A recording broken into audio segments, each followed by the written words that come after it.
Maman d'ici et d'ailleurs, bienvenue sur Mamelle, le podcast nourricier qui voyage au cœur de la maternité et qui honore chaque histoire de femme et de mère.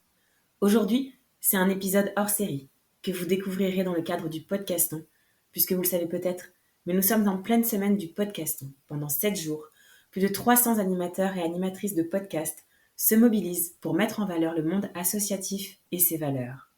C'est une belle mobilisation. Il était évident et naturel que Mamelle y participe, comme l'année dernière. Dans ce contexte, j'ai le plaisir d'inviter Caroline, la fondatrice de l'association Attrape-Rêve, et Élodie, bénévole de l'association. Bonjour Caroline, bonjour Élodie. Bonjour. Bonjour Marion. Je suis vraiment contente de vous avoir l'une et l'autre aujourd'hui au micro de Mamelle dans le cadre précis du podcaston. C'est vraiment un événement caritatif qui me tient à cœur et c'est vrai que j'avais noué un lien particulier à travers les réseaux, encore une fois, à travers Instagram avec Élodie. Et au fur et à mesure de nos échanges, elle en est venue à me parler de l'association Attrape-Rêve qui va être mise en lumière aujourd'hui à travers cet épisode. Et voilà, c'était une évidence pour moi de pouvoir en tout cas vous écouter, vous donner la parole aujourd'hui dans le cadre du podcaston pour nous expliquer un petit peu l'origine, l'essence de cette association et puis aussi, dans un premier temps, peut-être vous laisser vous présenter pour nous dire quelle est l'une et l'autre votre fonction, votre rôle au sein de cette association. Donc Caroline Salva, je suis la présidente de l'association Attrape-Rêve depuis juin 2016. Donc je gère un peu différentes missions et donc là je vais laisser la parole à Élodie pour qu'elle se présente. Bonjour Marion, alors déjà je tenais à te remercier de tout cœur pour nous laisser ce temps d'échanger avec toi. Nous sommes très touchés et honorés de cette interview à tes côtés. Quant à moi, donc je m'appelle Élodie, je suis bénévole pour l'association depuis 5 ans de mémoire et j'ai le plaisir de collaborer avec Caroline et son équipe sur les magnifiques projets engagés par l'association. Oui, et on va pouvoir en parler longuement justement à travers cet échange. Alors peut-être pour commencer, Caroline, c'est à toi que je vais donner la parole. Oui. Peut-être pour nous décrire, nous raconter ton histoire qui a donné naissance à Attrape-Rêve justement. Comme ça, on va pouvoir être en mesure de prendre l'ampleur effectivement de ce magnifique projet qui a abouti par la suite. D'accord. Donc moi je suis maman de 3 enfants et ma petite dernière est atteinte de myopathie congénitale. D'accord. Donc cette maladie a été déclarée, on va dire, à la naissance. On l'a pas su avant pendant la grossesse. Donc durant la première année de la vie de Kali, nous avons fait un parcours médical pour rechercher la pathologie D'accord. qu'elle avait par rapport aux signes cliniques de la naissance. Oui. Et quasiment à ces 1 an, voilà, le nom est tombé. C'est une maladie rare, donc que Kali est porteuse. Euh, Avec mon mari, on a vu les contraintes et les difficultés en fait de la prise en charge de l'enfant et des parents au sein des services de pédiatrie. Oui. On s'est posé la question de savoir à quel niveau nous, petits humains, on pouvait aider en fait ces structures à mieux accueillir et prendre en charge les enfants et les familles au sein des services de pédiatrie et autres. Oui. On a mûri ce projet et c'est vrai que en 2016, voilà, qu'elle est née en 2014, en 2016, on s'est lancé. On s'est dit, on va créer Attrape-Rêve. Et à Oui. notre petit niveau, c'est une pierre, comme on dit, une pierre, plus une pierre égale plein de petits projets. Bien On sûr. va essayer d'apporter du plus à ces structures qui en ont besoin. Donc voilà, tout simplement, Attrape-Rêve s'est créé au fil des mois par rapport à l'histoire de notre fille et de notre parcours médical. Alors peut-être précisément en quoi consiste la myopathie? Quel est l'impact sur le quotidien, sur votre quotidien et surtout sur la santé de votre Bien sûr. fille? Ça se manifeste de quelle manière?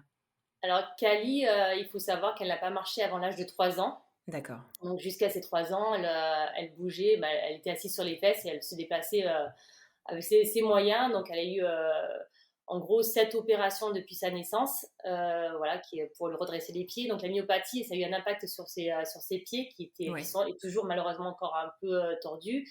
Oui. Elle a une fatigabilité musculaire plus, Hmm. une fatigabilité même physique au quotidien. Donc c'est vrai que voilà, c'est compliqué, c'est compliqué parce que c'est une pathologie dite rare et il y a très peu de cas dans le monde. Donc, on découvre au fur et à mesure des années passant, voilà, comment ça évolue.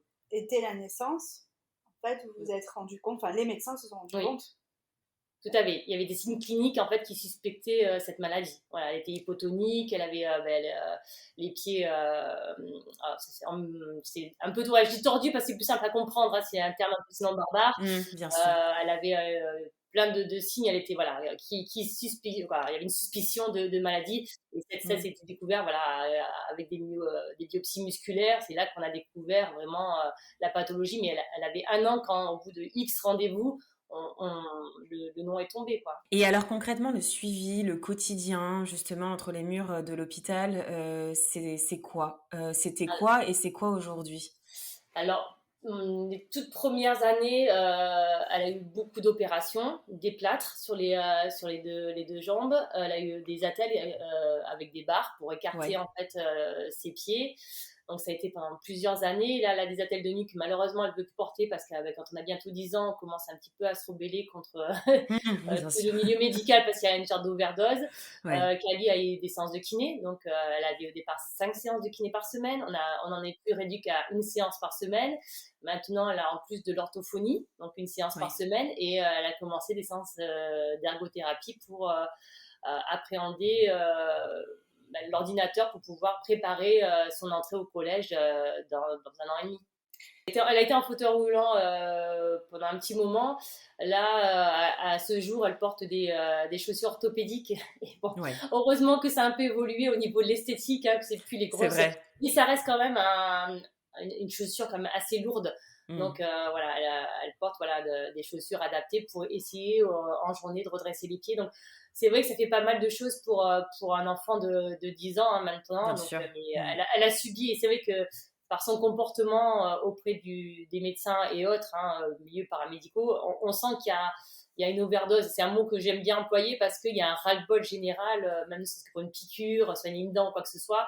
On sent qu'il y a un vécu et la Bien mémoire, elle est sûr. bien présente. Elle n'a pas Mmh. oublié toutes ces anesthésies, ces passages à l'hôpital. Et une fois par an, ben, mon mari et moi, on l'emmène à la Timone pour faire ce qu'on appelle un hôpital de jour. Mmh. C'est un suivi pluridisciplinaire avec plusieurs médecins, psychologues, etc., pour voir son évolution au fil des ans, pour suivre aussi au niveau cardio, etc. Donc voilà, elle est toujours suivie, moins qu'avant, parce que voilà, Ouais. ça évolue plutôt bien, Mmh. mais voilà, il y a quand même des gros rendez-vous à ne pas rater annuellement. C'est intéressant et je rebondis tout de suite parce que tu viens de dire sur ce suivi pluridisciplinaire et justement ce Mhm. terme overdose qui est très évocateur et révélateur aussi, m'amène à poser cette question, au vu de son âge, maintenant qu'elle grandit et avec ce passif qu'elle a eu effectivement. Est-ce qu'il y a un suivi psychologique aussi qui est donné, qui est amené pour, les enfants malades?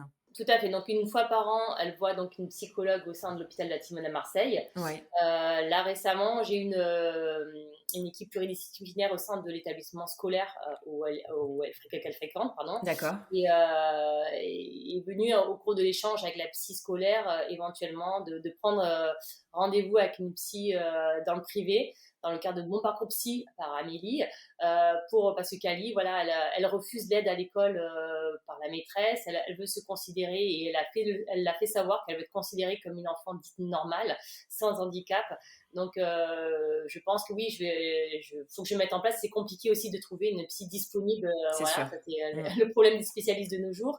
Mais oui, oui, oui, je suis dans une démarche actuelle de trouver une psy ou un psy hein, pour ma fille, pour qu'elle puisse un peu se libérer et mettre des mots sur ses mots. C'est ça, exactement, c'est Mmh, très important aussi, c'est vrai qu'on n'y pense pas, toujours et mmh. alors par rapport, à vous, en tant que parents, quel est l'accompagnement que vous avez eu? S'il y en a eu un, bien sûr, ou plutôt quelles étaient les carences que vous avez, révélées, ce suivi justement à travers cette maladie? Qu'est-ce qui vous a manqué? L'accompagnement. L'accompagnement, c'est une chose en fait qui a été, je pense le gros point noir du départ, c'est-à-dire que quand on est reçu à la Timone, parce que bon, nous sommes dans le Var, c'est Oui, l'hôpital le plus proche hein, de chez nous, mais on a l'impression d'être qu'un numéro de dossier, c'est-à-dire que le jour où on a un rendez-vous avec le grand professeur qui doit nous donner les résultats de la pathologie, on a l'impression, ben voilà, votre enfant limite à une grippe, merci, au revoir, et on se voit le mois prochain. ouais, c'est ça. Il Mmh. n'y a pas, bon, ben voilà, on vous informe de ça. Si vous voulez, on peut vous donner rendez-vous, les coordonnées d'une psy ou d'une assistante sociale pour vous Mmh. les démarches. Parce qu'après, il y a une pathologie derrière, il faut penser NDPH, il faut penser dossier administratif, il faut Bien sûr. penser voilà, l'accompagnement des parents. Parce qu'on on se prend une douche froide, même si depuis un an de sa naissance, on se doutait, on savait qu'il y Mmh. avait quelque chose qui n'allait pas. Donc, mais voilà, c'est vrai que cet accompagnement des familles, elle est complètement oubliée. Bon, il y a tellement de pathologies, de handicap, c'est vrai que voilà. Je ne sais pas que je vais leur trouver des excuses, mais voilà, ils font un peu à la chaîne, hein, ils informent Oui, et c'est ça. Mais c'est l'hôpital aujourd'hui, bien sûr. Oui, oui, bien sûr.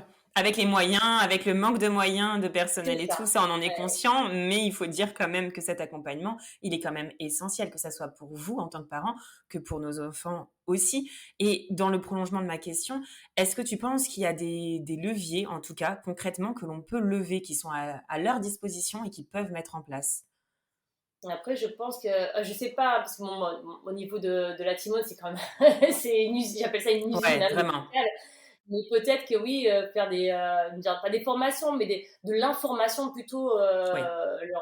leur soumettre un peu l'idée de, effectivement, si vous avez des familles c'est quotidien, hein, à qui vous devez annoncer des informations, faire une plaquette, je sais pas, d'informations au-dessus pour y avoir plusieurs noms d'associations, Totalement. de cabinets de psy ou même les psys qui sont sur place, d'assistantes sociales, de référents MDPH, parce qu'effectivement, quand on rentre dans ce milieu malheureusement du handicap, après ce sont de longues procédures pour faire Mmh. valoir aussi le handicap auprès de la MDPH, auprès de l'assurance maladie. Voilà, c'est très long et fastidieux. Donc c'est vrai que si à la base il y avait une information qui était générée auprès des professionnels de santé vers les familles et avec des petits supports, c'est pas grand chose, un petit guide, hein, Totalement. pour les familles avec voilà, des informations de base qui leur permettraient déjà de commencer sereinement et savoir vers qui se tourner quand il y a des dossiers à faire ou s'ils sont dépourvus, parce qu'on n'est pas tous égaux face à l'administratif, hein.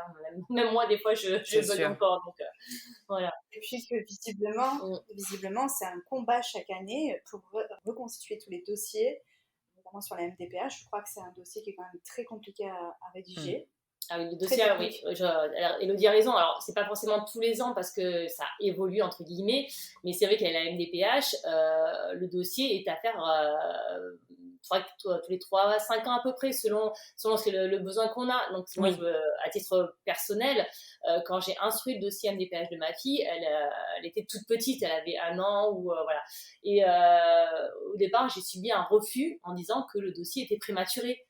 Donc, il n'y avait pas Mmh. lieu, alors qu'elle est née avec ce handicap, elle est née avec cette pathologie, Mmh. et j'ai trouvé ça aberrant. Donc, maman lionne que j'étais et que je suis Mmh. toujours, j'ai fait un appel et j'ai redonné un dossier avec toutes les photocopies, les comptes rendus, etc., qu'on avait pu Ouais. avoir depuis un an. Mais c'est vrai que c'est c'est une contrainte pour les familles, parce que de nos jours encore, j'ai des familles, il y a des fois qui viennent vers moi en me disant, mais Caro, on a refait une demande, voilà, elle nous est refusée, ou il y a toujours une problématique, mais un enfant qui a, j'ai n'importe quoi, mais je parle sur du concret, un enfant à qui il manque une partie de sa main, elle va pas repousser. Donc Bien sûr. l'handicap, il est toujours là. Un enfant qui Mmh. a une myopathie, ça va pas évoluer forcément dans le bien. Donc Mmh. c'est ça en fait, toutes ces problématiques, c'est qu'il faut sans arrêt se battre en tant que parents pour faire valoir le droit de nos enfants. C'est surtout ça. C'est pas pour nous, c'est pour eux en fait qu'on se bat. C'est pour cette reconnaissance du handicap. Ouais. Ouais, Et ouais. aujourd'hui, il me semble que tu parles avec ton recul Mm, de maman d'une petite fille de 10 ans. mm, Donc je pense qu'aujourd'hui, tu as un peu de recul sur les choses. Mais je me mets à votre place il y a quelques années quand vous apprenez le diagnostic et face à cette montagne de choses à réaliser qui viennent, entre guillemets, polluer encore mm. plus l'épreuve que vous venez d'endurer, avec du digital qui était moins présent, des informations Oui. sur Internet, etc., nettement moindre. Et j'imagine à quel point vous êtes senti seul sur cette situation. Et effectivement, peut-être que si à ce moment-là, et je pense que c'en est l'essence de l'association, et tu m'arrêtes si je me Mhm. trompe, si à ce moment-là, le médecin, vous avez peut-être remis effectivement un petit flyer, un fascicule, un numéro d'une association qui pourrait vous aider sur les dossiers MDPH, etc., comme tu viens de le préciser, peut-être que ça vous aurait été d'une grande utilité à Peut-être ce aussi. moment-là. Ah, tout à fait, Elodie, hein, ce manque d'information, il est récurrent de toute façon, parce qu'effectivement, Kali va avoir 10 ans au mois d'avril, Oui. mais je suis en contact de temps en temps avec des familles d'enfants plus jeunes, et la problématique, elle est identique. Donc c'est vrai que ce réseau, en fait, c'est un réseau de parents qui se met en place Oui, c'est naturellement, ça. et c'est Mmh. de nos expériences passées qu'on peut aider les familles futures, qui seront touchées par un handicap, une pathologie, voilà, soit-elle. Alors justement, sur l'origine de la création de l'association Attrape-Rêve, tu l'as évoqué brièvement tout à l'heure, donc elle est née en 2016.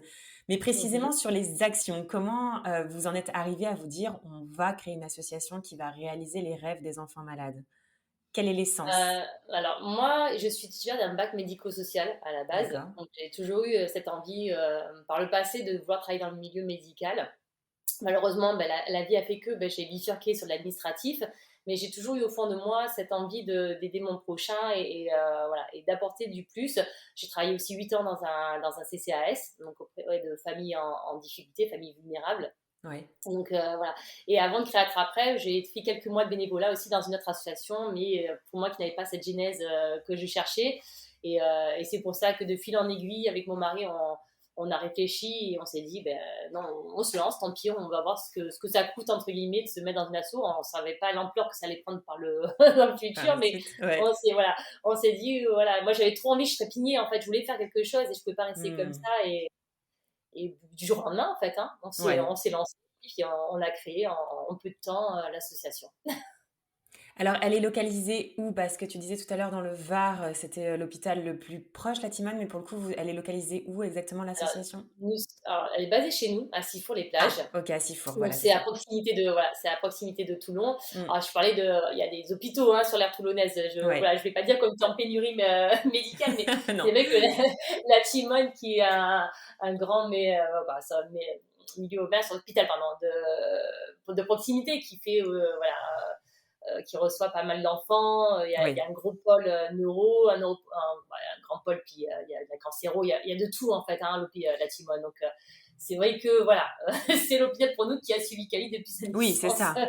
La Timone est l'hôpital référent pour toutes les pathologies, un peu, je m'excuse de l'expression, mais sévères, entre Hmm. guillemets, de la région. Et beaucoup des enfants que nous suivons et l'association sont aujourd'hui ou étaient malheureusement suivis à la Timone. C'est un D'accord. hôpital aussi universitaire. Voilà. Pardon, je cherchais mes mots tout à l'heure, mais Ah, voilà, je le voilà, dis c'est aussi ça. parce que c'est un Hmm. hôpital universitaire. Parce que j'ai pu le voir quand Cali avait quelques jours, hein, parce que je Oui, suis restée 9 jours en unité kangourou oui, en pédiatrie. Du fait que ma fille soit née avec ces problématiques. Donc, on m'a isolée, hein, je n'étais pas en maternité normale, j'étais en unité maman kangourou. Et oui. le deuxième jour, on m'a transférée vers l'hôpital à Timone pour rencontrer donc, la professeure qui suit ma fille toujours. Et c'est vrai que quand elle était venue dans la chambre, je me souviens, c'était comme Grey's Anatomy en fait. Hein, il y avait le Ouais. médecin référent et tous les jeunes futurs médecins autour qui prenaient des notes. Et ma fille, c'était comme le petit rat de laboratoire. On dit voilà, elle a ci, elle a ça, elle a ça. Et puis Ouais. à quoi vous pensez. Donc bon, moi, ça m'a fait sourire parce que c'est vrai que derrière, il faut hein, passer par là pour Ah faire oui, des bien futurs sûr, ouais. médecins. Donc, Hmm. Hmm. mais c'est voilà. Mais après, ce que j'ai constaté aussi au sein de cet hôpital, c'est que les unités ne sont pas traitées de la même manière. Ah oui. C'est-à-dire qu'il y aura beaucoup de soutien, et c'est malheureux à dire, hein, pour le cancer pédiatrique, qui a 2 ou 3 étages complètement rénovés, et après des maladies plus orphelines, hein, là, comment dire, pour les de podologie ou d'autres maladies qui sont un peu plus moins étendues, moins répandues, moins connues Ouais. peut-être. Plus Voilà. atypique. Ouais, voilà. Et c'est des services qui sont vraiment laissés. Et moi, je le vois, hein, j'ai fait plusieurs services. Euh, des fois, je me dis, mais je suis où? On est en 2020 et quelques, et puis j'ai l'impression de faire un bond dans le passé. C'est vieillot, Ouais. le mobilier, il y a pas mal de manques pour les enfants. Et c'est vrai que quand on voit ça, c'est là aussi hein, que toutes les idées germent pour apporter un soutien en J'imagine. fait au personnel. Et c'est dommage, il y a trop on met trop l'accent et c'est malheureux. Je veux pas faire de distinguo, mais c'est vrai que le cancer pédiatrique, on en parle beaucoup, Hmm. mais on oublie ces maladies orphelines et qui sont oubliées et pour lesquelles aussi, on doit s'y intéresser, quoi. Bien sûr, l'accueil, le soin, voilà, c'est tout autant important.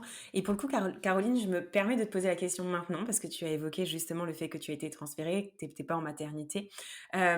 Toi, dans ta vie de maman, parce qu'on est quand même sur un podcast aussi sur la maternité et donc ça Mhm. m'interpelle et ça m'interroge aussi. Comment, cette maladie t'a challengée, toi? Comment tu as réussi, j'imagine, parce qu'il y a des vagues qui doivent être très, très, très intenses.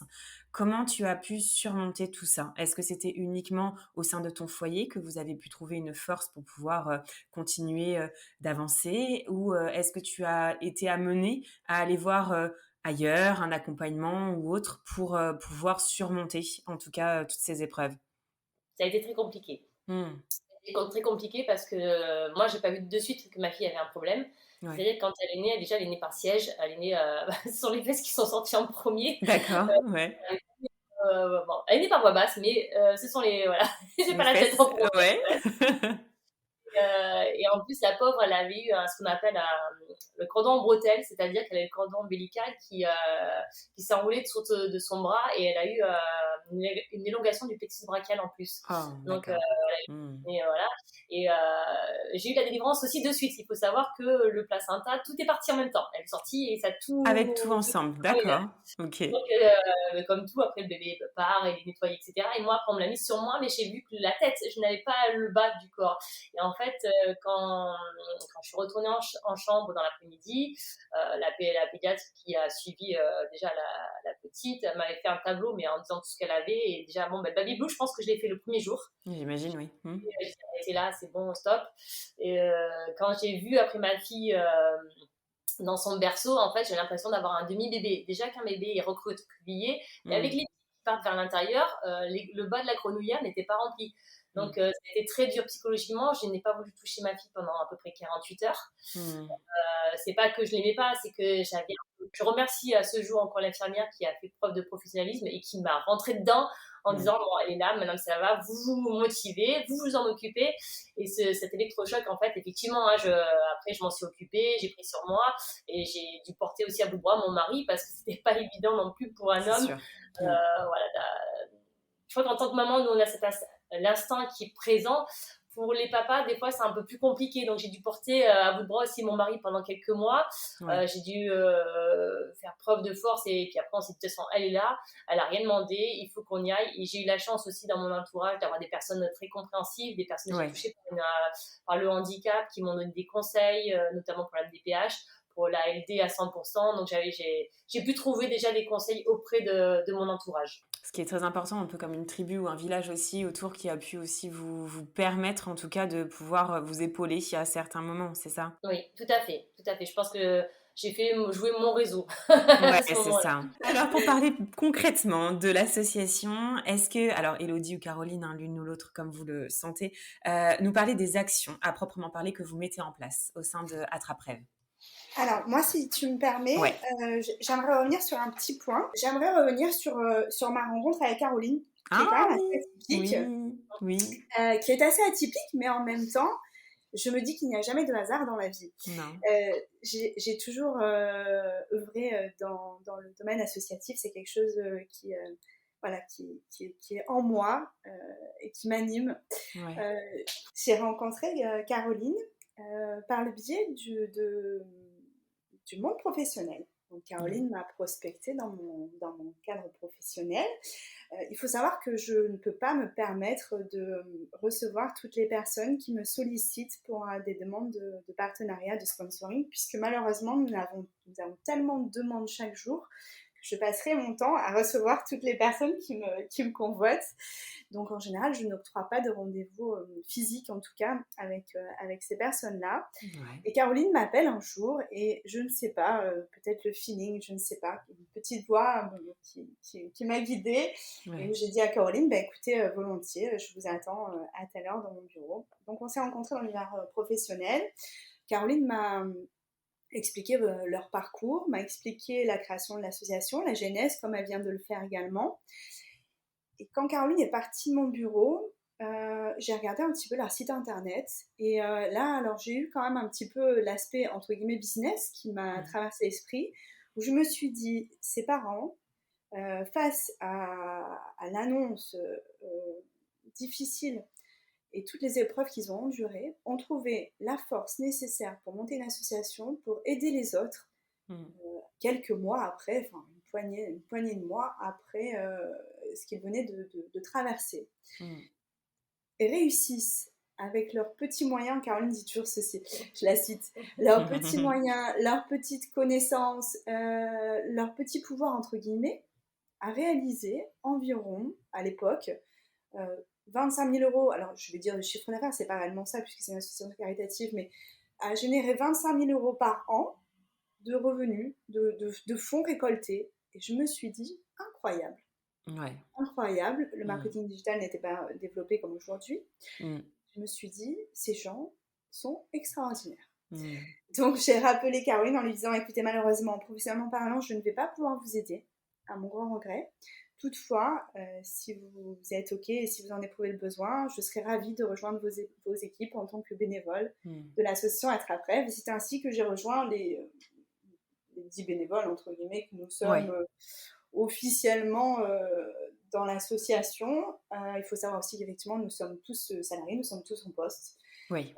Nous adorions pouvoir nous occuper de l'association toute la journée, mais ce n'est pas le cas. Mmh. Donc nous faisons l'association en plus de nos vies pro et perso Ouais. assez mouvementées déjà. Mmh. Ouais. Voilà, c'était une parenthèse que je voulais faire avec toi, Marion, parce que ça me semblait très important aussi C'est d'avoir ce primordial, ressenti. c'est essentiel de ce lien-là justement et aussi de parler des autres bénévoles, puisqu'on n'en avait pas parlé justement, qu'il y en avait une dizaine en tout cas.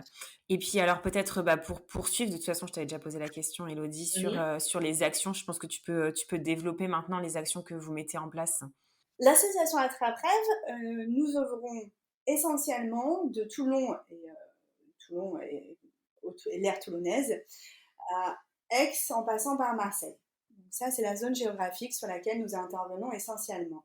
Étant donné que nous sommes une petite association, effectivement, nous adorerions pouvoir aider des structures aux quatre coins de la France ou des familles. Malheureusement, nous n'avons pas les épaules pour le faire. Il y a d'autres associations nationales qui s'en chargent très bien et qui brillent par leur excellence dans ce domaine-là. Donc, en fait, notre association œuvre sur plusieurs pôles qui peuvent être regroupés en deux catégories diverses. Nous intervenons auprès des services pédiatriques. Donc, essentiellement, nous venons en aide quand on nous demande et quand on nous sollicite pour rendre un petit peu plus agréable les services qu'ils nous reçoivent. Ouais. On est d'accord qu'en tant que parents, ou même tati, tonton, Mmh. grand papy, mamie, nous sommes déjà tous passés par la case hôpital. Et nous sommes bien d'accord que malheureusement, et au grand désarroi souvent des professionnels de santé, ces services sont un peu glauques, si tu me permets l'expression, Ouais, sont parfois un froid. peu tristes, Mmh. sont Mmh. froids. Donc nous voyons ça déjà avec nos yeux d'adultes, et c'est parfois pas très agréable pour nous. Donc mettons-nous à la place d'un petit enfant, comme Kali Mmh. par exemple, qui traverse déjà des épreuves difficiles avec la douleur, les soins, le ras-le-bol général, comme tu le disais tout à l'heure, Caroline.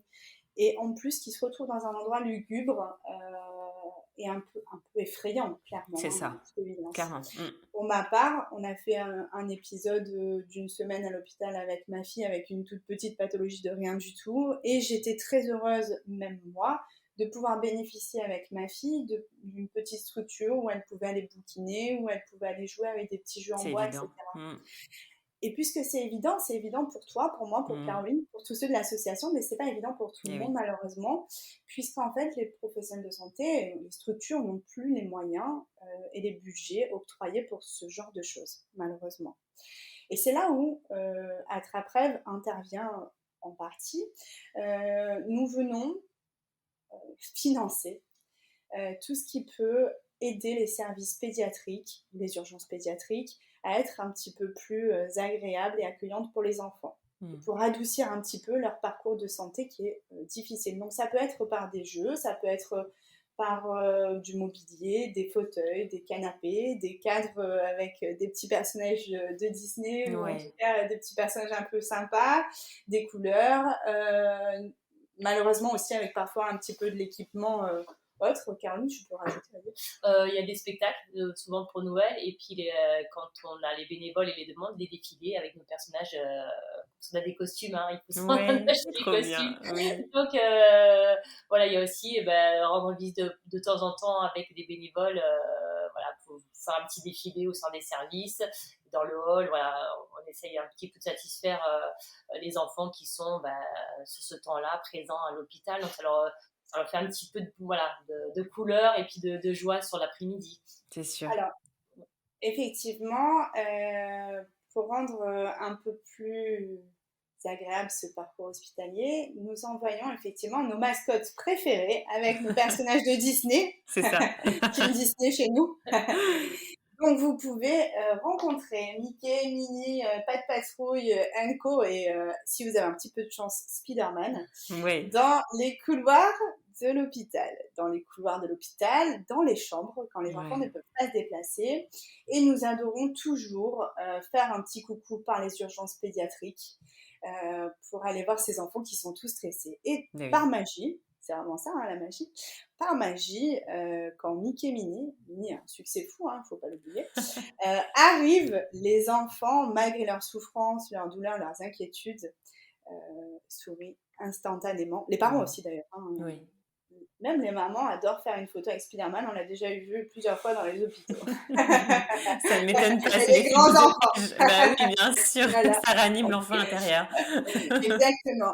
Alors, du coup, j'en profite aussi pour faire un petit coucou et merci aux étudiants de la Croix-Rouge qui nous suivent régulièrement sur cette aventure de bénévolat et qui prennent un grand plaisir à nous aider et à revêtir les costumes pour venir avec nous défiler dans les Mm. couloirs de l'hôpital. Et si je peux Génial. rajouter aussi, j'ai une anecdote avec Oui, une des étudiantes, alors qui n'était pas infirmière, parce qu'il faut savoir qu'il y a aussi d'autres catégories de, de oui, métiers à la Croix-Rouge. Je ne sais plus si c'est pas une future assistante sociale ou quelque chose comme ça, mais je ouais, me souviens effectivement lors d'un passage aux urgences, ça avait marqué ce moment-là. Elle était costumée, je crois, en Belle. La petite fille, elle adorait Belle, ouais, et elle a demandé en fait à la bénévole de rester auprès d'elle le temps d'une piqûre, d'une prise de sang. ouais. Alors c'était marrant, moi je l'ai vu de, de l'extérieur, mais cette jeune fille, pareil, bénévole, ne supportait pas non plus les Ah piqûres. mince! Et elle a pris sur elle, elle avait pris sur elle Ouais, pour assurer la petite fille qui allait avoir ce soin-là. ouais. Et c'était un moment magique parce que du Mm. coup, du stress et de la peur d'avoir une prise de sang, mais au final, avec ce personnage qui était voilà, présent, parce que du coup, elle s'est projetée dans un personnage Disney. C'est Ça a ça. été un moment magique, en fait. Donc, Ouais. on a transformé, comme disait Elodie, un moment de peur et de souffrance en un petit moment, ben voilà, une petite parenthèse enchantée où on a oublié un tant soit peu la problématique et la maladie. Donc, c'est vrai que c'est toujours des moments intenses, mais Ouais. derrière, on récolte tellement de sourires, c'est merveilleux. C'est magique, c'est vraiment le terme, hein. C'est la Mm. magie qui opère en tout cas et vous mettez des paillettes effectivement dans les yeux d'un un peu tout le monde. En tout cas, ça a un effet boule de neige parce que c'est tant du point de vue de la famille, de l'enfant qui est malade, mais aussi de ceux qui viennent et qui interviennent. Donc c'est vraiment magnifique. La plus belle récompense qu'on puisse retrouver en en tant que bénévole, hein, Ouais. lors des visites à l'hôpital, les dernières fois où je me suis rendue sur place, je fais des petites photos, bien entendu, souvenirs, à la fois pour l'association, mais aussi pour les souvenirs pour les enfants, je trouve ça génial. Ouais. Quand on croisait, par exemple, des familles donc qui posaient avec les mascottes, je leur envoyais forcément, du coup, les photos par, par, par, par WhatsApp. La plus belle Ouais. récompense, c'est les messages qu'on peut récupérer le soir, les messages qu'on peut recevoir des familles qui nous disent bah, merci beaucoup, notre petit garçon était très content de voir ces Mmh. personnages, notre petite fille, ou même nous, ça adoucit notre journée. Ouais. Merci beaucoup. Et ça, c'est les plus jolies récompenses qu'on puisse recevoir. Hormis celle qui détrône tout, c'est les sourires effectivement des Mmh. enfants. Donc là, nous avons abordé la partie hôpital, mais il y a Ouais. également la partie structure sociale d'aide à l'enfance que tu connais bien toi aussi, Marion. Oui, oui, oui, bien sûr. Euh, Ouais. donc, donc c'est dans la continuité, amener les mascottes, par exemple, dans les structures sociales, faire une petite parenthèse à ces enfants qui parfois n'ont plus leur papa, n'ont plus leur maman, ou en tout cas qui sont éloignés d'eux. Et là, c'est encore une autre dimension de la magie de Disney. Très dure en tant que bénévole, qui est une, à mon sens, des plus difficiles aussi. Mais de voir tous ces petits enfants qui en oublient pendant quelques minutes, Mmh. quelques heures leur quotidien qui est parfois difficile, et même les éducateurs et éducatrices d'ailleurs. Oui. Donc ça, c'est vraiment Mmh. un moment extraordinaire. Je rebondis sur ce que dit Elodie. C'est vrai que ce volet social, j'y tiens énormément Ouais. parce que quand on parle de handicap ou pathologies diverses, il faut remettre dans le contexte familial. Souvent, il y a un papa, une maman, les deux, en fait, qui sont présents auprès de l'enfant. Oui, Et au niveau, le volet social, en fait, ce sont des enfants qui ont été placés par l'aide sociale de l'enfance. Donc, totalement. il y a eu une décision de justice Mm. pour X raisons, hein, on ne va pas rentrer dans les détails, mais Oui, ces enfants n'ont comme repère que les éducateurs qui sont là au quotidien. Et je trouve que ces enfants ont aussi leur place oh oui, dans oui, notre association pour bénéficier de notre soutien, voilà, d'apporter un peu de chaleur parce que on parle souvent, bah, c'est vrai, hein, je ne vais pas non plus prêcher pour voilà, ma paroisse, mais on parle beaucoup d'enfants handicapés, de pathologies, etc. dans les médias, un peu partout. oui, On voit des levées de fonds qui se font pour oui, X telle ou telle maladie, mais à aucun moment j'entends des levées de fonds ou des projets, des assos qui se montent spécialement pour les enfants qui, pour moi, les oubliés de la société, qui c'est ce ont que j'allais dire, oui. dans ces structures-là. Donc, Mm. moi, c'est vrai que souvent, je dis, j'ai le volet social. Voilà, on est là pour le médical, certes, voilà, pour apporter du plus, mais il ne faut pas oublier ces enfants qui ont subi aussi des atrocités, des fois, il ne faut pas l'oublier. Donc, c'est pour ça, d'aller leur rendre visite ou d'apporter un peu de joie en leur offrant des sorties pour les plus grands, s'il y en a plusieurs structures, du matériel ou quelque chose de ludique, ben voilà, c'est ça, leur dire, vous existez, vous n'êtes pas des invisibles de la société. C'est ça. Vous êtes là, on pense à vous et on intervient. Ça me touche Moi, beaucoup hein, j'aime. que vous puissiez dire ça, parce que là, c'est vraiment les oubliés de la société à proprement parler.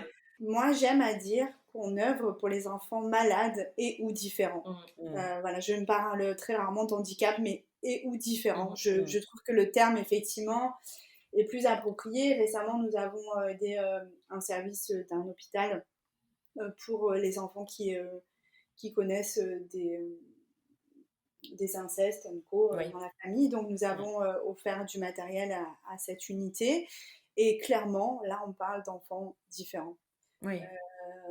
Quand on disait les oubliés, entre guillemets, ben là, effectivement, c'est des enfants qui ont vécu, malheureusement, des choses qui sont beaucoup trop difficiles. Et nous sommes là et nous faisons tout notre possible, effectivement, pour œuvrer sur ces différences. Alors pour poursuivre justement sur les actions, donc là tu parlais, Elodie et Caroline aussi, des actions que vous mettiez au sein des hôpitaux, des structures en tout cas hospitalières. Est-ce qu'il y a d'autres actions que vous mettez aussi au profit des familles justement pour réaliser les rêves des enfants? Alors, donc effectivement, le deuxième pôle sur lequel nous intervenons, c'est l'aide aux familles. Donc ça peut être effectivement une aide purement administrative, comme Caroline l'abordait tout à l'heure. Ouais. Effectivement, l'association peut et a largement les compétences, grâce au vécu de Caroline et Claude, d'aider ces familles-là à constituer des dossiers administratifs ou à donner des petits tips, plein de choses qui peuvent améliorer le quotidien ou qui peuvent le faciliter. Caroline organise aussi régulièrement des cercles de parole, donc je pense que c'est quand même assez intéressant et riche d'échanger avec des parents qui ont traversé des parcours, alors pas forcément similaires sur les pathologies, mais en fait, on se rend compte que tous les parents vivent la même chose, en fait, les mêmes angoisses, les mêmes stress, les mêmes peurs, les mêmes... Voilà, donc ce sont des choses qui sont importantes sur la communication, pour bien, non pas non plus que je prêche notre paroisse, mais Caroline est quand même quelqu'un de très disponible malgré sa charge professionnelle pour les familles, qui est toujours en appui s'il y a un besoin. Sur une partie qui est un petit peu plus difficile pour nous, c'est la réalisation de rêves, effectivement le rêve d'enfant. Oui. Donc, comme je vous le disais précédemment, il y a de grandes associations nationales qui font très bien les choses, mais parfois qui sont très difficiles à contacter aussi par la masse de demandes qu'ils peuvent recevoir. C'est sûr. Donc, et puis je pense, si je peux me permettre, Elodie, elles sont aussi très difficiles parce qu'elles sont très sollicitées par les familles, mais des fois aussi il y a des contraintes. On ne sait pas tout, hein, mais je parle parce qu'il y a une famille qui nous en a fait part, qui a eu une demande de rêve, mais en fait, entre guillemets, attention, je vais se choquer, l'enfant n'était pas assez malade, voire n'était pas assez au bout de sa vie pour pouvoir bénéficier d'un rêve. Oui. C'est peut-être choquant ce que je suis en train de dire, mais voilà, alors que nous, on est une petite structure, nous essayons de faire au mieux avec nos moyens, et on n'est pas, voilà, c'est vrai que le fait de ne pas être national, c'est qu'on n'est pas subventionné non plus par différents départements, on est obligé de rester local aussi, c'est ça qu'il ne faut pas oublier, c'est que nous faisons avec les moyens attribués au niveau local. Donc, si on commence à aider des familles qui sont hors département, ça veut dire qu'il faut derrière que tu demandes, ou que l'association demande des aides ailleurs. Donc, Bien sûr, bien sûr. Non, voilà. non, Donc, ça va être... mais voilà. Mais je repasse. Donc, du coup, je repasse la parole à Élodie. Tu as tout à fait raison, je n'y avais pas pensé, mais après, je pense qu'on ne connaît pas tous les tenants et aboutissants Oui, et c'est sûr. on parle pas des mêmes structures. C'est-à-dire qu'il y a des associations qui sont des entreprises, entre guillemets, donc Ah bah clairement, oui, qui ont des oui, employés, etc. Donc, bien sûr, bien là, sûr. on parle d'une association caritative donc, locale, donc on n'a vraiment pas effectivement ni les mêmes moyens Ouais, financiers, ni les mêmes moyens physiques, ni même les mêmes moyens de levier de communication à actionner c'est sûr. pour réussir à décrocher des rêves. En revanche, c'est souvent moi qui suis en premier contact avec les familles quand on reçoit une demande de rêve. Oui. Et c'est une phrase que j'ai l'habitude de dire et que je pense très sincèrement. Je ne promets jamais qu'on va y arriver, mais par contre, je promets qu'on va tout essayer pour le faire. Mm. Alors effectivement, il y a deux poids, deux mesures sur les rêves. Il y a des enfants qui ont tout simplement, par exemple, envie d'aller passer un moment dans un parc zoologique avec ses parents, tout simplement, ou de caresser un petit animal ou autre. Et puis après, effectivement, on peut avoir des demandes de rencontrer des stars où là, parfois, ça devient un petit peu plus problématique pour nous. On essaye d'actionner tous les leviers possibles et imaginables pour réussir. Ça fonctionne parfois. Parfois, c'est un peu plus difficile pour nous. Mm. Mais en tout cas, on a essayé. Surtout quand ça touche des personnes qui sont des personnalités qui sont très très célèbres. En revanche, je dis ça, mais on a déjà eu par le passé des personnes très connues pour les citer, Soprano par exemple, qui nous a déjà aidé pour une petite Ouais. fille, Mm. et on le remercie énormément, alors que Soprano est sollicité mais, par 2000 ou 2500 J'imagine. fois par jour, en fait, Ouais. pour Mm. aider pour avoir ce même type de demande. Donc effectivement, nous essayons en tout cas de tout mettre en œuvre pour réaliser le rêve d'enfants malades euh, et de leur octroyer une petite bulle de joie dans leur quotidien qui est parfois difficile. Ces épreuves-là et ces moments-là nous ont permis aussi parfois de créer de liens très très forts avec des familles, avec des enfants qui malheureusement ne sont plus toujours là, car la maladie a gagné. Et en tout cas, notre plus belle récompense à nous, c'est aujourd'hui d'être encore présents à leur côté. Et récemment, nous avons encore mangé chez une de nos familles, coucou Christelle et coucou Franck, euh, avec qui nous avons partagé des bons moments et nous prenons plaisir à se remémorer ces moments magiques que la petite a vécu. Alors peut-être pour poursuivre, Elodie, c'est peut-être le moment d'évoquer aussi si vous aidez ou si vous financez aussi des soins ou des thérapies alternatives. Dans le cadre de nos missions, il peut arriver certaines fois qu'on soit sollicité par des services pour le financement de thérapies diverses pour permettre en fait un meilleur accompagnement ou c'est comme une aide en fait pour les soins des enfants. Ouais. Donc on a eu des demandes particulières, on a eu la lamathérapie. Ce sont un ou deux lamas qui viennent en séance dans la structure. Mhm. Les enfants apprennent par des gestes simples, hein, le brossage, les caresses, etc. Et on voit une amélioration en fait du comportement de l'enfant grâce à l'animal. Donc ça Ouais. c'est une chose. On a eu aussi une demande de financement de séances par le parfum. Alors je ne peux pas vous citer le nom complexe, mais c'est par l'odorat en fait, ça permet d'éveiller des sens aussi et voilà donc par le cirque aussi, on a financé Ah oui. des séances de cirque là pareil, hein, c'était un but d'amélioration de l'estime de soi etc.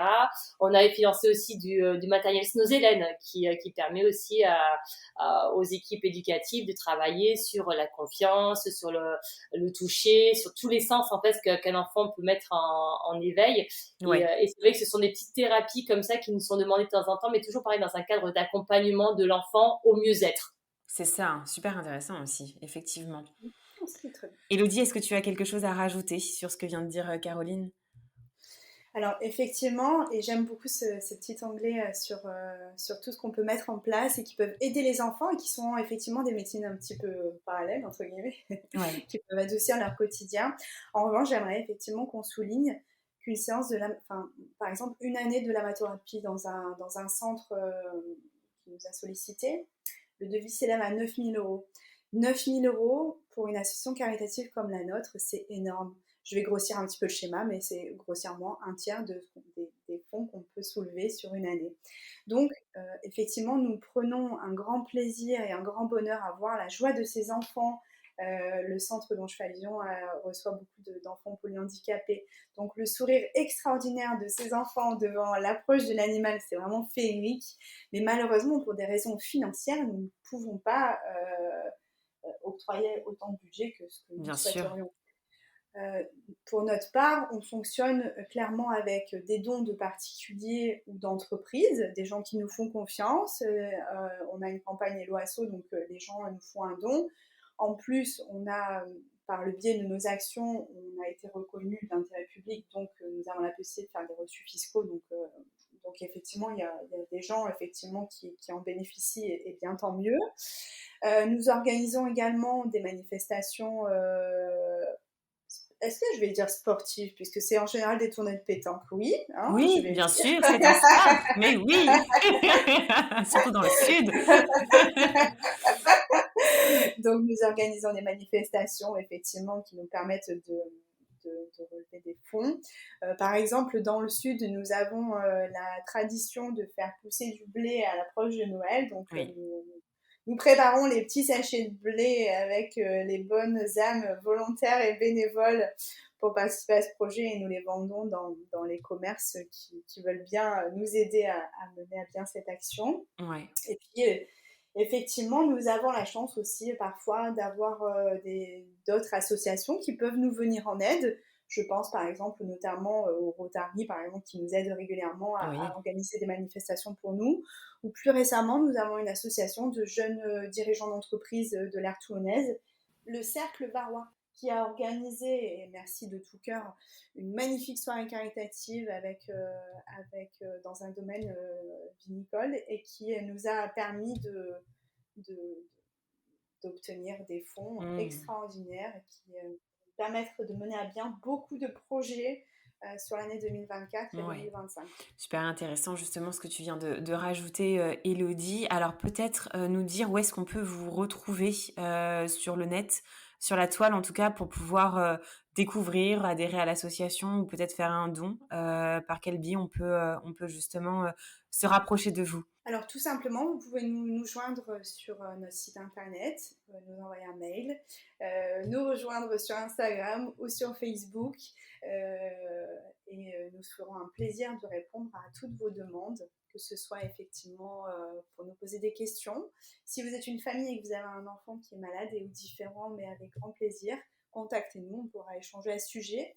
Si vous êtes une entreprise et que vous avez envie de mener à bien un projet qui peut être de la cohésion d'équipe, par exemple, avec grand plaisir, nous étudierons avec plaisir cette demande. Enfin, nous sommes disponibles pour toutes vos demandes. Alors justement, tu parlais de projet 2024-2025, donc je rebondis en tout cas pour terminer un petit peu cet épisode. Est-ce qu'il y a des actions, des projets novateurs qui vont arriver dans l'année à venir ou les années à venir et dont vous avez déjà conscience? Donc on a des petits projets qui sont en cours. On a des cadres décoratifs pour un service de pédiatrie, pour, comme disait tout à l'heure Élodie, pour égayer un petit peu le service et le rendre moins austère. Nous avons du matériel Snozelen, c'est ce que j'abordais dans le sujet précédent, pour une structure qui reçoit des enfants et des troubles du comportement, pour leur permettre d'aller mieux aussi. Donc c'est pour leur permettre d'avoir une prise de conscience aussi de soi, ça c'est très important, l'estime de soi chez l'enfant. Donc il y a aussi du mobilier pour leur salle de repos, parce que c'est des enfants qui sont enfermés H24 pendant ce service. Ils ont droit de visite 1 heure par jour, c'est dans le cadre de soins. Donc ce sera une télé, ça sera du matériel qui va leur permettre de vivre au mieux l'hospitalisation. On va avoir l'achat de voiturettes aussi pour des services pour permettre aux enfants d'aller plus sereinement et de manière plus ludique dans le bloc opératoire. Voilà, pour après.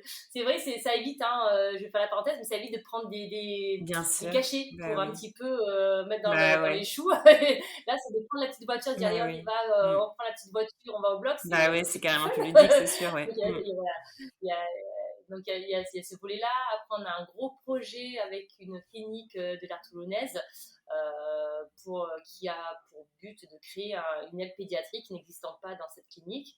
Donc, elle nous a sollicité pour acheter du mobilier, pour l'aider à financer du mobilier pour les enfants, pour cette meilleure prise en charge et la création de cette aile pédiatrique. On a une structure qui nous a demandé des bras articulés pour mettre des tablettes, support à tablette, pour permettre en fait au personnel soignant de pouvoir changer des pansements des enfants qui Et sont oui. Mmh. ou avec un Mmh. gros handicap ou avec des accidents domestiques, il ne faut pas oublier, hein, des Mmh. brûlures, etc. Et ça permet de divertir les Mmh. enfants pendant les soins, de leur mettre des films ou des voilà, mix vidéo C'est pour les ça. distraire en Mmh. fait durant ces soins-là. Donc ils ont besoin de bras articulés parce que les infirmiers jusqu'à présent prêtaient leur portable et il y avait des risques Mmh. de chute et autres. Donc d'avoir un bras articulé mural, ça permettrait de poser la tablette dessus et voilà, de pratiquer les soins pendant que l'enfant était un Mmh. petit peu occupé. Voilà, on a des petits projets comme ça, mais c'est au Bien compte-gouttes. sûr. Nous les Mmh. recevons au fur et à mesure par les services, parce qu'il faut savoir qu'en amont, la première année de la création de l'association, on a fait beaucoup de communication, c'est-à-dire qu'on a fait comme Ouais. une campagne de prospection. On est parti taper à peu près à toutes les portes des structures qu'on a estimées, nous, sur lesquelles on pouvait aider. Et c'est vrai qu'on s'est créé un réseau. On s'est créé un réseau de personnels soignants, de cadres éducatifs. Et c'est vrai que maintenant, ils ont nos coordonnées et dès qu'il y a un besoin, ils nous contactent par téléphone ou par mail en nous faisant les demandes Bien de sûr. projets. Et après, on a ce passage récurrent annuel qui est la Oui. période de Noël. C'est-à-dire que pour décembre, souvent nous sommes sollicités pour le financement ou de jeux joués et de spectacles au sein des unités. Donc il faut savoir que notre association n'œuvre pas qu'à Noël. C'est une association qui œuvre de janvier à décembre parce que la maladie n'est Bien pas sûr. qu'une maladie à Noël. Je fais exprès de dire ça parce que malheureusement, il y a des associations qui sortent du chapeau au moment des fêtes pour Mmh. dire voilà, tant mieux pour les enfants, mais voilà, les Tout au long maladies, de les l'année. Mmh. problématiques sont du Mmh. 1er janvier au 31 décembre. Et là, il ne faut pas l'oublier. Alors peut-être pour terminer cet épisode l'une et l'autre, quel est le message que vous souhaitez faire passer, aux familles et ou aux professionnels de santé qui vont nous écouter? Attends, mais je fais une blague, mais je le pense sincèrement. Genre, moi, la clinique, ça me C'est révolte, vrai. quoi. Moi, la clinique, je ne comprends pas. Non, autant l'hôpital, d'accord. La clinique, c'est un business. Il y a un chef d'entreprise, il y a un PDG, un TG. Ça me révolte. Je vais Non, mais c'est vrai. j'en Là, profite. On va peut-être débattre sur cette fin de sujet. Ça peut être bien aussi de faire d'ouvrir un débat. Tout à fait. Non, mais je pense qu'Elodie elle a aussi raison, parce que moi j'étais une première à faire des bons quand j'ai eu cette demande, mais à l'heure actuelle, je pense que c'est le reflet de la société et du parcours de soins à tout niveau. Hein. Je vais aussi bien dans le Oui. privé que dans le public. Ça fait des années que nous sommes sur le terrain. Ça fait des années que le constat est identique. Et je pense que là, j'en veux vraiment envie de mettre l'accent parce que c'est le terrain Oui. qui parle, hein, c'est le vécu. Plus ça va, plus on le sait tous, hein, aussi bien le personnel que le professionnel, les Bien sûr. budgets sont resserrés, les robinets sont fermés, la priorité est Mmh. donnée aux soins, de partout, dans le privé, dans le public. En priorité, le budget, s'il est voté, ce sont pour les soins.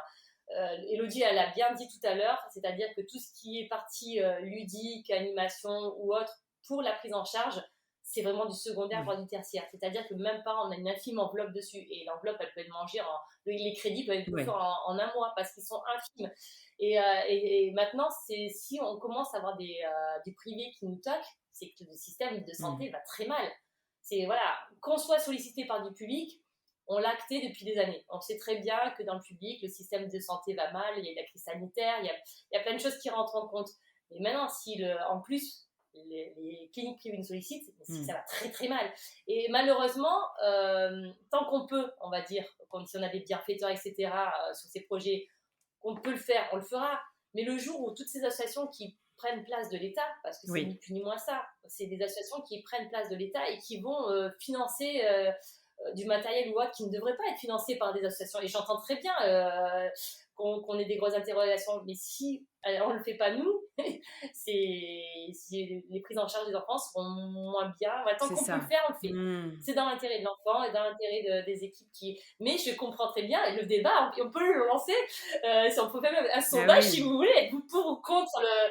Mais voilà, malheureusement, des fois, il faut faire abstraction du privé-public et voir l'intérêt de l'enfant. Et je sais que ça peut faire des bons, mais c'est que depuis des années, notre système de santé va mal. Et ça, je ne sais pas, une nouveauté que je suis en train de dire, c'est une réalité. Donc, voilà, s'il n'y a pas les associations, et si on enlève, je pense, le monde associatif actuellement, ça irait encore plus mal. Parce que les associations font un travail de sous-marin qui n'est pas forcément, hormis Piège Jaune, qui est mis en lumière chaque année à la même période. Et toutes les associations nationales que je tiens aussi à remercier, parce qu'elles font aussi un travail extraordinaire, ces petites associations qu'on met pas assez en lumière, si elles n'existaient pas à ce jour, je pense que certains accueils de services ou autres ne seraient pas aussi agréables à vivre pour nos enfants et pour les familles qu'elles le sont aujourd'hui. Élodie, tu veux rajouter quelque chose?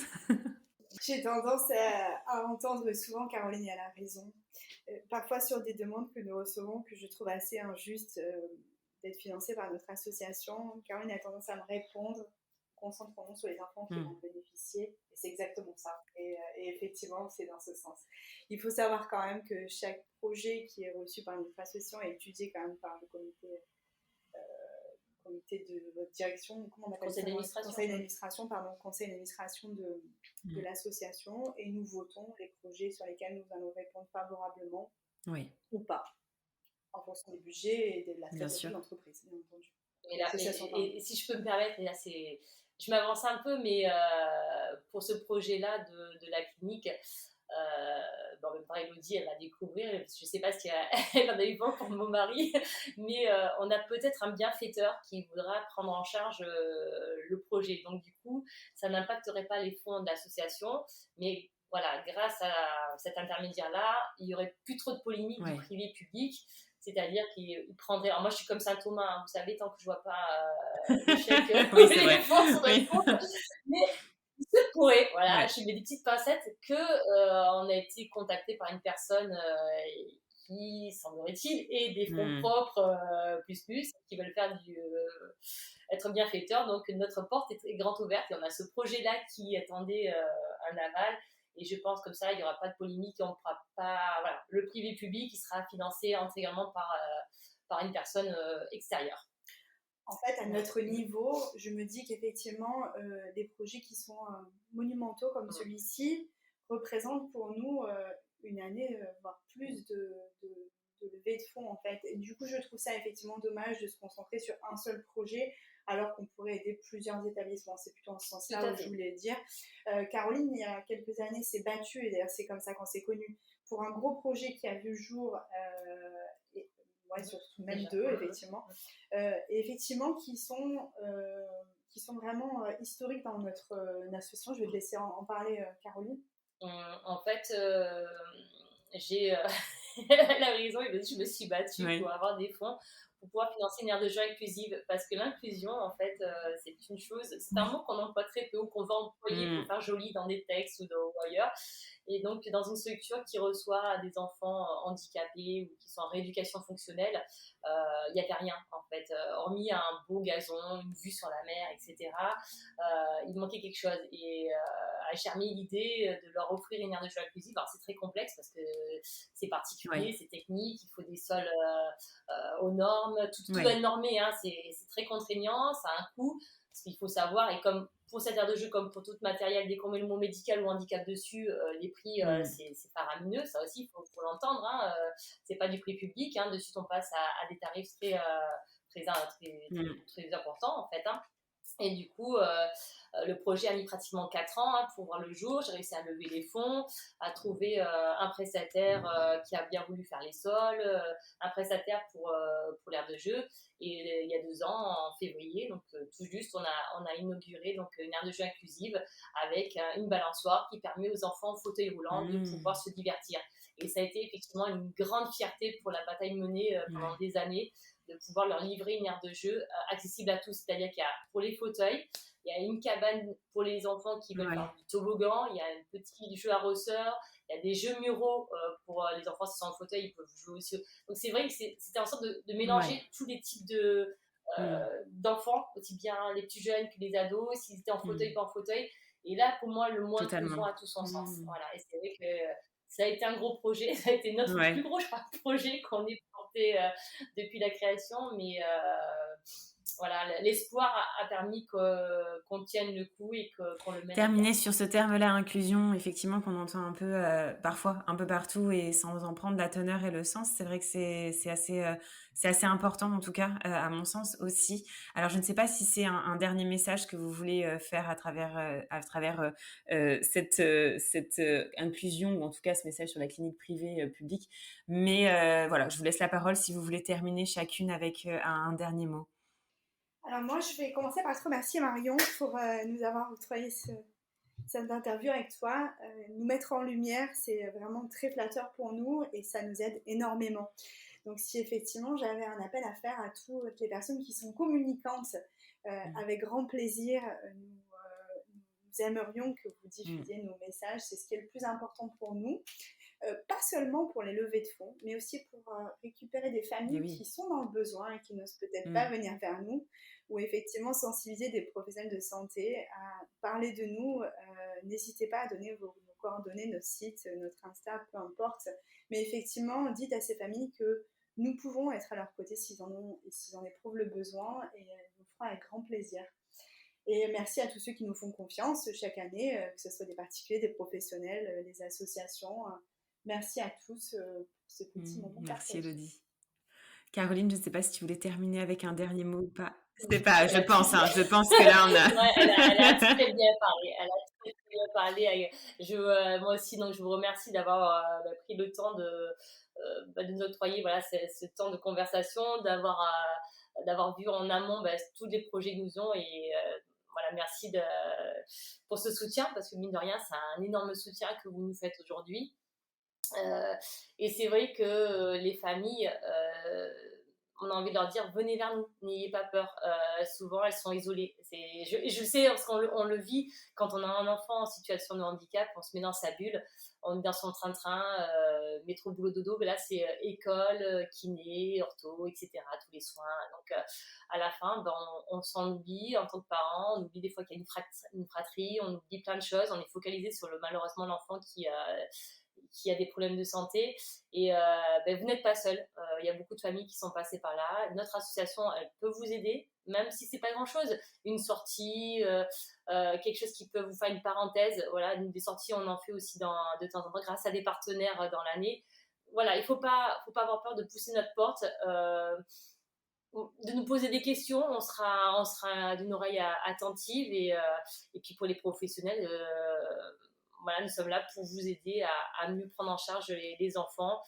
Voilà, nous sommes un soutien aussi dans leur quotidien, parce que faut pas les oublier. Merci aux personnels soignants, merci aux éducateurs qui sont sur place et qui font leur métier encore avec le cœur, avec passion, et qui sont auprès de ces enfants H24. Donc eux aussi, il faut les mettre en lumière, parce qu'ils n'ont pas des métiers évidents de plus en plus, et surtout après la crise sanitaire. Donc merci à tous. Voilà, aussi bien le personnel, les particuliers, les professionnels qui nous font confiance. C'est une Mmh. chaîne humaine, et grâce à cette chaîne, on peut réaliser de belles Eh choses. bien, moi, je termine en vous disant à l'une et à l'autre un immense merci aussi de m'avoir fait confiance et d'avoir porté alors une partie de ton histoire aussi, de ta maternité, Caroline en tout cas, qui est à l'origine et à la naissance de ce merveilleux projet, de cette merveilleuse association Attrape-Rêve.